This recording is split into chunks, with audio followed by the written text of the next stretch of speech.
Hello everyone, आपका स्वागत है मेरे चैनल यो फुजोशी में। आप लोग कैसे हैं? आई होप कि आप लोग ठीक होंगे। तो चलिए हम अपनी स्टोरी की स्टार्टिंग करते हैं। यहाँ हमें जिनशू को दिखाया जाता है जो कि अभी कार कोठरी में बंद था। वो आराम से चुपचाप बैठा हुआ था। वो कुछ भी नहीं कह रहा था। उसे जंग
वही किया है।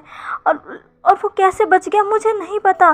पर मैंने जो आपने जहर मुझे दिया था, मैंने वही जहर उसके सूप में डाला था। बाकी मुझे नहीं पता आखिर उसको कुछ क्यों नहीं हुआ। तभी ग्लैंडर शो कहते हैं, अपनी बकवास बंद करो। जो हो गया सो हो गया, लेकिन मैं ऐसे हाथ पे हाथ धरे नहीं बैठ सकता। अगर मैंने कुछ नहीं किया तो वो शैतान मुझे मार डालेगा और मैं ऐसा होने नहीं दूंगा। मुझे तो अभी इस पूरे कल्टीवेशन वर्ल्ड पर राज करना है। मैं ऐसे कैसे मर सकता हूँ, वो भी उस इंसान के हाथों। नहीं, इंसान नहीं, उस शैतान के हाथों। हाँ, और तुमने जो चीज़ें बिगाड़नी है बिगाड़ चुके हो। अब तुम्हारा काम यहीं तक का था। तुम्हारा काम ख़त्म होता है। ऐसा कहकर क्लैन लीडर शू जिशु के आगे एक बोतल फेंकते हैं और कहते हैं, ये लो, इसे पी लो। इसके बाद तुम्हें मुझसे और मुझे तुमसे छुटकारा मिल जाएगा। जिनशू अपनी मास्टर को आंसू भरी आंखों के साथ देखता है और कहता है, ये क्या है मास्टर? तभी क्लैन लीडर शू कहते हैं, ये वही जहर है जो तुम्हें मैंने उस बच्चे को देने को कहा था, लेकिन वो तो नहीं बचा। लेकिन अब इसे तुम पियो। अगर इससे तुम बच गए तो इसका मतलब ये जहर बेकार था और तुम बेकसूर थे। लेकिन अगर इस जहर से तुम मर गए तो मतलब ये जहर ठीक था और गलती तुम्हारी थी। तभी जिनशू कहता है, पर मास्टर अगर मैं मर गया तो? तभी क्लैन लीडर शू कहते हैं, यही तो मैं चाहता हूँ कि तुम मर जाओ। तुम्हारा काम ख़त्म हो चुका है। अब मुझे तुम्हारी कोई ज़रूरत नहीं है। लैंड क्लैन वालों के नज़रों में तुम एक दोषी हो और वो तुम्हें बिल्कुल भी नहीं छोड़ेंगे। और अगर उन्हें पता चला कि मैं और तुम मिले हुए थे या फिर इस सब चीज़ में मेरा हाथ था, तो वो मुझे भी नहीं छोड़ेंगे और तुम्हारे साथ मुझे भी मार देंगे। मैं यहाँ बहुत जोखिम उठा कर आया हूँ सिर्फ तुम्हें ये देने, ताकि तुम भी इन सब से छुटकारा पा लो। वरना तुम्हें पता ही है ये लैंड क्लैन वाले तुम्हें कितना टॉर्चर करेंगे। तुमने इनके सेकंड प्रिंस के बेबी को नुकसान पहुंचाने की कोशिश की है। उस बेबी को जो कि आगे जाकर यहाँ का हायर बनेगा, जो कि योद्धा है, जिसका इंतज़ार सारे पता नहीं कितने सालों से कर रहे थे। उसको मारने के जुर्म में तुम्हें लगता है वो तुम्हें छोड़ेंगे?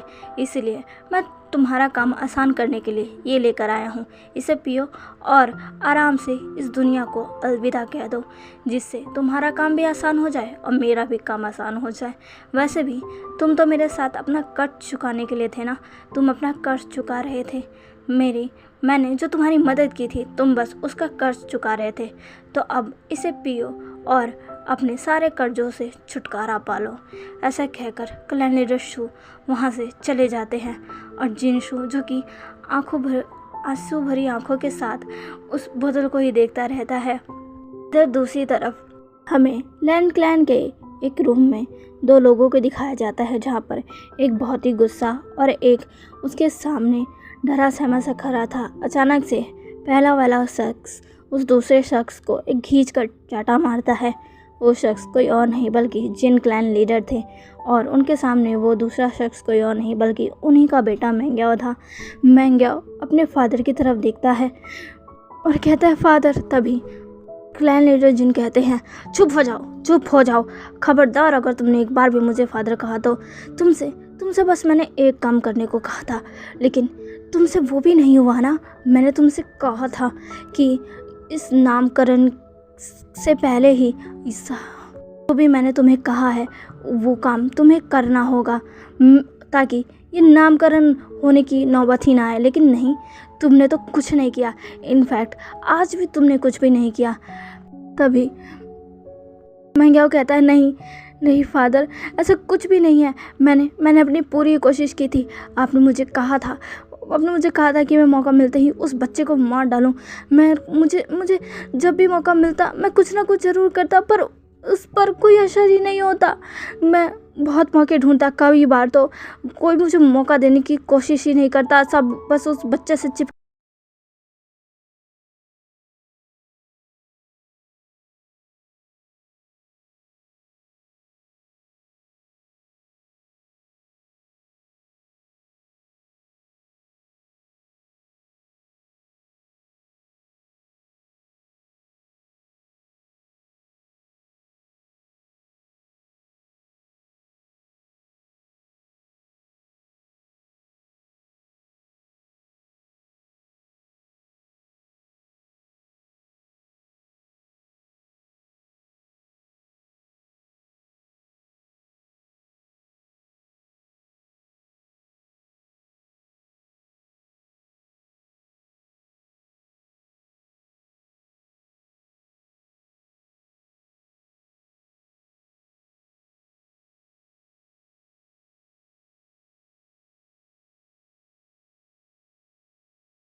कामयाब रहे हैं। तभी क्लैन लीडर जिन कहते हैं मैंने उस लैंड क्लैन के डिसिपल के हाथों भी एक बहुत ही जहरीला जहर दिया था, पर उस जहर से न विंग को कुछ हुआ न उस बच्चे को। उस बार तो मैंने कैसे तैसे उस शैतान को मना लिया था, पर अब मैं क्या कहूँगा। हाँ, जिन क्लैन लीडर ने ही उस लैंड डिसिपल को वो जहर दिया था उस बच्चे को देने के लिए। जिन क्लैन लीडर कहते हैं उस घेरे के बनने के बाद से मैं तो लैंड क्लैन में आ जा भी नहीं सकता था, इसीलिए मैंने उस लैंड डिसिपल को चुना था और मुझे हर बार लैंड क्लैन जाने का बहाना मिलता रहे, इसीलिए मैंने उस जियान यानली से अपने बेटे जिनजूशन की शादी करवाई थी, वो भी जल्द से जल्द। पर उसका भी कुछ भी नहीं हुआ। अगर मैं कुछ नहीं कर पाया तो वो मुझे छोड़ेगा नहीं। मुझे कैसे भी करके उस बच्चे को मारना होगा, वरना न मैं बचूंगा और न तुम बचोगे। तभी मैंग्याओ कहता है आप चिंता मत करिए फादर, वो बच्चा नहीं बचेगा, मैं उसे मार कर रहूँगा, आप मेरा विश्वास करिए। तभी जिन क्लैन लीडर कहते हैं मुझे नहीं पता कि तुम क्या करोगे और क्या नहीं करोगे। अब तुम्हें जो करना है करो, लेकिन वो बच्चा बचना नहीं चाहिए। मैंने तुम्हें जिन जोशन और यानली के साथ इसीलिए भेजा था ताकि तुम उस योद्धा को मौत के घाट उतार सको, लेकिन वो तो अब भी जिंदा है। तभी मैंगो कहता है, आप चिंता मत करिए, अब मैं अपनी पूरी कोशिश करूँगा और उसको छोड़ूंगा नहीं। ऐसा कहकर मैंगो अपना एंग्री फेस दिखाने लगता है। इधर दूसरी तरफ हमें विंग और वांग जी को दिखाया जाता है, जो कि साथ में बेड पर लेटे हुए थे। उनके बीच में उनका बेबी था। विंग अपने बेबी को सहला रहा था और वांग जी बस विंग को और अपने बेबी को देख रहा था। तभी वांग जी कहता है, विंग। विंग कहता है, लंजा। तभी वांग जी कहता है, अब सो जाओ। तभी विंग कहता है, मुझे नींद नहीं आ रही लंजा। तभी वांग जी कहता है, विंग सो जाओ, हमारा बेबी अब सेफ है, मैं हूँ ना, मैं इसे कुछ नहीं होने दूंगा। और तुम्हें पता है ना, हमारा बेबी कोई मामूली बच्चा नहीं है, वो बहुत स्ट्रांग है, वो अपनी रक्षा खुद भी कर सकता है, तुमने देखा ना। तभी विंग कहता है, हाँ मुझे पता है लंजा, पर मैं क्या करूँ, मुझे हमेशा ही डर तो बना रहेगा ना। वो लोग जो मेरे बच्चे की जान लेना चाहते हैं, वो फिर से कुछ ना कुछ ज़रूर करेंगे। वो मेरे बच्चे को ऐसे तो नहीं जाने देंगे ना। मुझे बहुत डर लग रहा है लंजा, मुझे बहुत डर लग रहा है। तभी वांग जी विंग के गालों को सहलाता है और कहता है, चिंता मत करो विंग, हमारे बेबी को कुछ छू भी नहीं सकता है। तुम तो जानते हो ना, इसका जन्म ही हुआ है सारी चीज़ों को, जितनी भी बुरी शक्तियाँ हैं उन सबको दूर भगाने के लिए। विंग कहता है तभी वांग जी कहता है, अब सो जाओ विंग। विंग जो कि अब अपनी आंखों को बंद कर लेता है और वांग जी विंग के फोरहेड को सहला रहा था जब तक विंग को नींद ना आ जाए। जैसे ही वांग जी को लगता है कि हाँ विंग अब सो गया है, तब जाकर वो भी चैन की सांस लेता है और वो भी अपनी आंखों को बंद कर लेता है। अब यहाँ से हमें मॉर्निंग का सीन दिखाया जाता है, जहाँ पर सारे लैंड क्लैन में उथल पुथल मचली हुई थी। सारे लैंड डिसिपल वांग जी के सामने अपना सर झुकाए खड़े हुए थे, क्योंकि कल रात कुछ ऐसा हो गया जिनकी उन्हें खबर तक नहीं लगी, और इसकी वजह से वांग जी अब बहुत गुस्से में है। वांग जी उस सारे डिसिपल को देखते हुए कहता है, आखिर ऐसा कैसे हो गया, तुम्हारी निगरानी में ऐसा कैसे हो गया, कौन आया था, किसने किया ये, आखिर ये कैसे हो गया। तभी एक डिसिपल कहता है, सेकंड प्रिंस, हाँ हमें नहीं पता। तभी वांग जी कहता है, आखिर तुम लोग कहाँ थे। तभी एक डिसिपल कहता है, प्रिंस हम तो यहीं पर थे, पर हमें नहीं पता उसके पास वो कहाँ से आया, ये कैसे हो गया। दरअसल आज सुबह ही जब एक लैंड डिसिपल जिनशु को चेक करने गया था, तब उसे जिनशु ज़मीन पर पड़ा हुआ दिखा था। पहले तो उसे लगा शायद रात भर भूखा प्यासा रहने की वजह से जिनशु बेहोश हो चुका है, इसीलिए वो डिसिपल जिनशु को उठाने जाता है। पर जब वो उसे उठाने जाते हैं, तब उसे पता लगता है कि जिनशु अब इस दुनिया में नहीं है। वो डिसिपल बहुत ही ज़्यादा चौंक जाता है और जिनशु को चेक करने लगता है। चेक करने के बाद उसे वही बोतल मिलती है जिसको कल रात क्लैन लीडर शू ने जिनशु को दिया था, जिसमें जहर था। उसी पर तुरंत ही वांग जी और जिबजुन के पास आकर सारी बातों को बता देता है और साथ में वो बोतल भी देता है, जिसे हीलर को दिखाने के बाद हीलर कह देता है कि ये वही जहर है जो कि उनके बेबी को दिया गया था। जिसे सुनकर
चला था कि कल्प्रिट वही है, लेकिन बाद में फिर से ये जहर उसके पास कहाँ से आया मुझे कुछ नहीं पता चल रहा। गगा ज़रूर कोई था जिसने आकर उसे दिया। ज़रूर वो वही इंसान था जो कि नहीं चाहता कि हमें कुछ भी पता चले और वही असली कल्प्रिट हो। वही ज़ेबुज़ुन कहते हैं तुम सही हो वांग जी, पर अभी हम कुछ भी नहीं कर सकते। जिनशू मर चुका है और अब हम कुछ भी नहीं कर सकते। वांग जी कहता है पर गगा। तभी ज़ेबुज़ुन कहता है शांत हो जाओ वांग जी, हम कुछ ना कुछ ज़रूर करेंगे, पर अभी तुम शांत हो जाओ और चलो, अंकल ने हमें बुलाया है। वांग जी अब गहरी सांस लेता है और अपने गगा की बात मानकर उनके साथ चला जाता है। अब थोड़ी देर बाद हमें लैन कुरैन, ज़ेबुज़ुन, वांग जी, जान फेमियांग, जिन जूशन और जियान चैंग को दिखाया जाता है, जहाँ पर सब साथ में बैठे हुए थे। जहाँ पर लैन कुरैन कहते हैं चीज़ें अब हद से ज़्यादा बिगड़ती जा रही है, अब हमें जल्दी कुछ ना कुछ करना पड़ेगा। हमारे पास जो एक मौका था सब कुछ जानने का, हम वो भी खो चुके हैं और हमें कानों कान खबर भी नहीं हुई कि आखिर ये सब किसने किया है। तभी जियान फेमियांग कहते हैं तुम ठीक कह रहे हो कुरान, अब हमें कुछ ना कुछ ज़रूर करना होगा, हम ऐसे हाथ पर हाथ धरे नहीं बैठ सकते। मुझे लगता है हमें सारे क्लैन लीडर से एक बार डिस्कशन करनी चाहिए और सबको हमारी मदद करने के लिए कहना चाहिए, सबको कहना चाहिए कि वो भी हमारी मदद करें असली कल्प्रिट को ढूंढ निकालने में। तभी ज़ेबुज़ुन कहते हैं मुझे माफ़ करिएगा क्लैन लीडर फेमियांग, पर मैं कुछ कहना चाहता हूँ। तभी जियान फेमियांग कहते हैं हाँ ज़ेबुज़ुन कहो, तुम क्या कहना चाहते हो।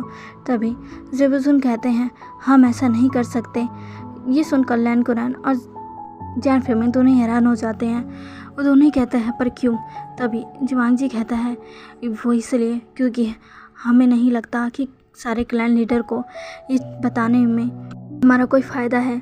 ज़ेबुज़ुन कहते हैं वांग जी सही कह रहा है, कल्प्रिट कौन है हमें नहीं पता, पर हमें इतना ज़रूर पता है जो भी है उसे ज़रूर शैतान से कुछ ना कुछ फ़ायदा हो रहा है। शैतान शायद उसे कुछ ना कुछ ऐसी चीज़ ज़रूर दे रहा है जो उसे चाहिए थी, और वो इंसान कोई भी हो सकता है, क्या पता वो इंसान क्लैन लीडर में से ही एक हो। तभी लैन कुरैन कहते हैं और तुम इतना श्योर होकर ये सब कैसे कह सकते हो ज़ेबुज़ुन। तभी वांग जी कहता है क्लैन लीडर शू, हमें लगता है कि ये सब उन्होंने ही किया है, वो भी इन सब में शामिल है।